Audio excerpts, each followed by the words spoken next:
New York City announcing its next plan to try and house thousands of migrants. 50 churches and houses of worship will open their doors and set up beds. Church leaders say it's a place to rest and a place to find the strength to start a new life in the U.S. Fox 5's Morgan Mackay joins us now in studio. And Morgan, you actually visited one of these locations, and soon it'll be full of beds. You're exactly right, Steve and Natasha. It's a first-of-its-kind program. Nearly 1,000 migrants will be housed in these places of worship. These new type of faith-based shelters will be open from 7 p.m. to 7 a.m. and then the migrants will be moved to daytime centers, which will also be operated by these houses of worship, but paid for by the city.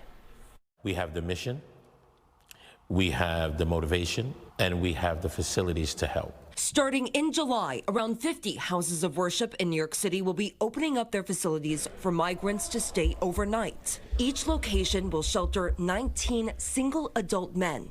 The city says by August, they expect nearly 1,000 migrants to be housed in these places of worship.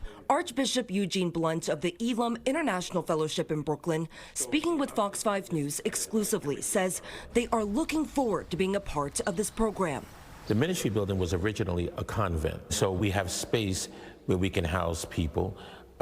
We have space where people can gather in public space. It's the first for the city. It's the first for us. The city will be spending around $125 per migrant for each night they stay at one of these houses of worship. Right now, it costs the city around $380 per night for each migrant household to stay at a converted hotel. This cost is projected to balloon to $2.9 billion by next year. Pastor Guilford Monrose, who leads a faith-based agency within the Adams administration, says this program with houses of worship will be more cost-effective. I don't want to use the word cheaper, but it's much cost-effective, and it gives the city a more a better opportunity to help migrants have a sense of hope. On top of the nearly 1,000 overnight beds, the city will also be opening 5 daytime centers for migrants to go to during the day that will offer legal services and more, while these faith-based spaces will continue their normal activities. Over 72,000 asylum seekers have arrived in New York City since last year. This influx of asylum seekers is a serious crisis, one that New York City is facing largely on our own. It's unfair and it's not right that New York is going through this. The city will also be helping these places of worship with additional costs, such as laundry services and security officers.